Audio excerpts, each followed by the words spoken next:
Boa noite a todos os nossos amigos ouvintes do vlog do Conde Lope de la Villanueva. Você quer constranger alguém que tem formação protestante?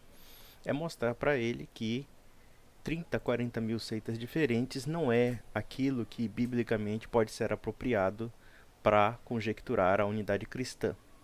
E malgrado o fato de não haver essa unidade, ou pelo contrário, a tradição protestante praticamente ela se autodestrói justamente porque cada segmento reivindica para si a verdade absoluta, ainda que seja subjetiva. Por outro lado, ao mesmo tempo em que eles caem em 30 mil divisões teológicas diferentes, por outro lado, eles querem afirmar uma unidade abstrata que só existe dentro desse ritmo de dilaceração internas, como também dentro da questão de que todas elas são hostis ao catolicismo. Eu recebo uma mensagem aqui de um sujeito chamado Kaique Silva que expõe as seguintes palavras, inclusive ele afirmando que o Rodrigo Silva, aquele pastor adventista, era um católico fervoroso antes de se tornar adventista. Olha, meu amigo, vou lhe dizer uma coisa. Católico fervoroso, eu acho muito pouco provável, porque o senhor Rodrigo Silva demonstra um desconhecimento teológico sobre a Igreja Católica que chega a ser vergonhoso.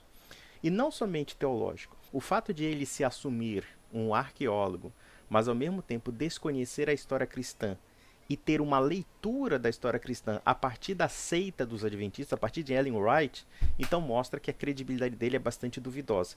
E vou mais além. Muitas vezes, o que acontece? Esse pessoal gosta de arrotar a autoridade justamente para ter credibilidade, ainda que quem segue leiturinhas de Ellen White sobre a história da igreja realmente não merece a menor seriedade no âmbito do conhecimento. Muito pelo contrário. Porque aquilo ali é literatura de quinta, é panfletagem pura e não tem veracidade histórica alguma. Somente uma tentativa de legitimar o adventismo depois de 19 séculos de história do cristianismo. Ou seja, tem que dizer que 19 séculos não valeram nada. O que valem é basicamente aquilo que Ellen White e seus sectários, depois de terem errado o fim do mundo em 1843, agora eles disseram, não, na verdade nós não erramos no fim do mundo, é porque realmente ia surgir a seita dos adventistas. Pronto, resolveram o problema. Então, é isso. Mas eu vou ler aqui o trecho que ele falou. Meu caro, quem afirma que foi um católico fervoroso foi o Rodrigo Silva, não eu. Bom, se você acredita nisso, paciência.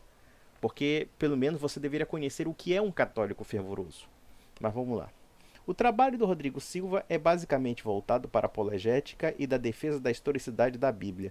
Inclusive há católicos que admiram o seu trabalho apologético, e que um deles é seu amigo, apesar das divergências teológicas. Bom, eu não sei que amigo é esse, mas tudo bem. Além disso, eu não estou justificando a divisão dessas 30 mil seitas protestantes. Ao contrário, eu disse que não há nenhuma evidência de que haja 30 mil seitas ligadas ao protestantismo, e que na verdade isso não passa de invencionice. Meu amigo, sabe o que é o problema de você? Como todo protestante, é fácil você querer desvincular as divisões da reforma afirmando ser mais reformado do que os próprios reformados. Então, quando há uma ruptura ou uma cisão dentro do próprio protestantismo, a desculpa que você tem para justificar a unidade protestante é dizer que essas rupturas dentro do próprio protestantismo não é protestantismo. Claro que é protestantismo, até porque eles seguem a mesma lógica que os reformados e os luteranos. Ou seja, sola escritura, sola gracia, sola fide, enfim. Eles interpretam de forma livre, interpretam dentro da subjetividade somente a escritura. Então não me venha com esse papo furado de dizer que essas seitas protestantes que surgem da ruptura da reforma protestante não são subproduto da reforma protestante.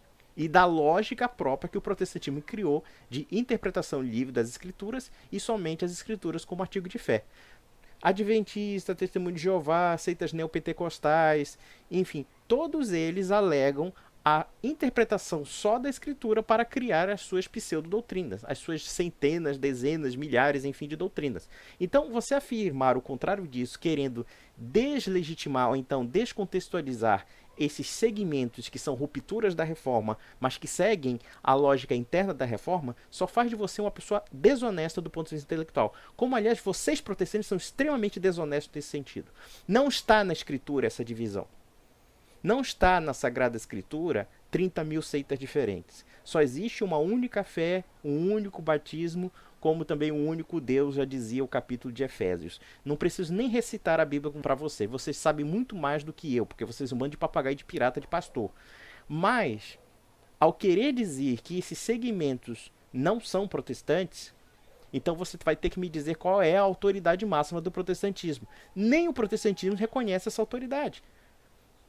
Ou melhor, para você afirmar que existe uma autoridade no protestantismo, então você tem que me dizer qual segmento pode se manter uma certa ortodoxia. E isso não existe nem mesmo nas igrejas tradicionais protestantes. Por exemplo, os presbiterianos lá dos Estados Unidos que aceitam casamento homossexual, você pode dizer que eles são ortodoxos em relação ao próprio protestantismo?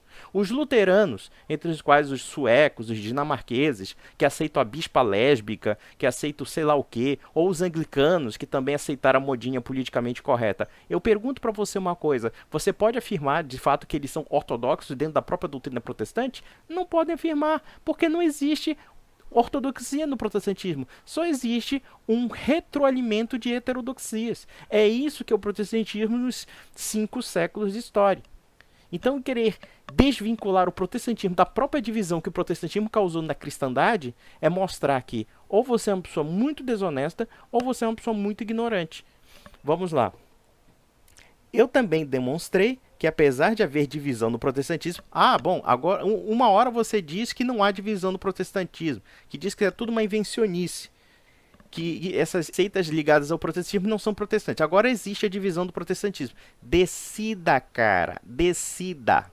Ou há divisão ou não há. E essas divisões são causadas não somente por quizilhas teológicas, como também no âmbito da autoridade, ou seja, quem é autorizado para afirmar verdadeiramente qual é a verdadeira doutrina da Escritura.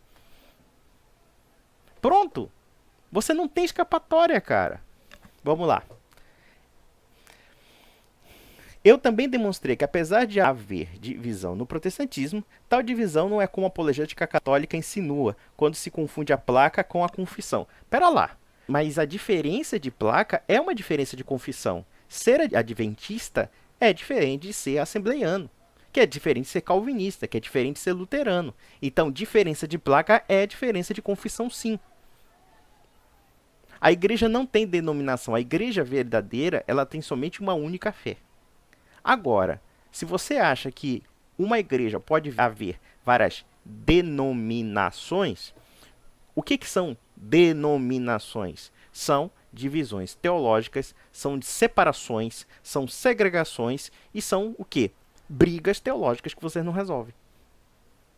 A denominação, propriamente dita, é reduzir o propósito da fé a um sistema de crenças, a um sistema doutrinário separado de outro. E isso são as milhares de seitas protestantes. Vocês não se entendem em ponto de fé, vocês não comungam em ponto de fé, primeiro, porque vocês vivem a anarquia teológica, vocês vivem a anarquia de interpretação, vocês vivem a anarquia do subjetivismo. Então a apologética católica está correta.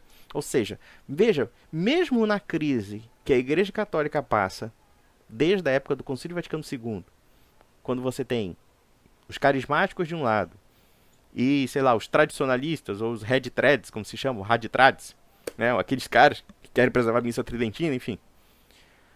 Você pode ter um certo conflito causado pela confusão do concílio.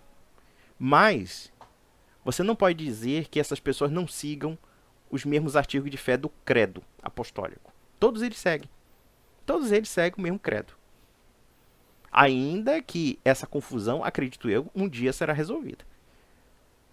Embora certos segmentos possam entrar até mesmo em apostasia ou então em heresia. Mas existe uma referência doutrinária para você afirmar o que é católico e o que não é católico. Agora, dentro do protestantismo, o que você afirma ser protestante e não ser protestante? Já que o próprio protestantismo se permite a essa extrema liberdade de gamas doutrinárias. Você pode ser trinitário e antitrinitário. Você pode afirmar a imortalidade da alma e negar a imortalidade da alma. Você pode negar a Eucaristia e afirmar a Eucaristia, dá no mesmo. Agora é interessante. Quer dizer, dentro dessas divisões que vocês não conseguem resolver, eu pergunto por que a Igreja Católica é a única culpada de ser uma igreja herética, já que vocês mesmos são uma coleção de heterodoxias e heresias. Se existem heterodoxias, essas heterodoxias são coexistentes entre vocês, então a Igreja Católica será também mais uma heterodoxia, e portanto eu não vejo razão para que vocês condenem o catolicismo, salvo, é claro, pelo fato de que o catolicismo é a única igreja que mantém uma verdade durante 2000 anos, uma verdade que é incômoda demais para vocês. Já citei o exemplo de duas igrejas pentecostais que possuem as mesmas doutrinas, apesar de possuírem placas diferentes. Eles possuem placas diferentes porque, além das brigas doutrinárias que você quer escamotear, por outro lado, também existe a briga do quê? Do curralzinho do pastor. O pastor A não vai com a cara do pastor B e pronto, cada um cria um segmento diferente. Isso é unidade cristã para você? Isso é o que você chama de Igreja de Cristo? Imagina se um bispo não fosse com a cara de outro bispo católico. Então eu vou dizer, olha, eu vou criar minha igrejinha particular porque eu não vou com a sua cara. Que legal! Olha, meus parabéns, senhor Kaique. E da próxima vez, por favor, pare de falar besteira no meu vlog e fale alguma coisa um pouco mais inteligente do que essa bobagem que você falou.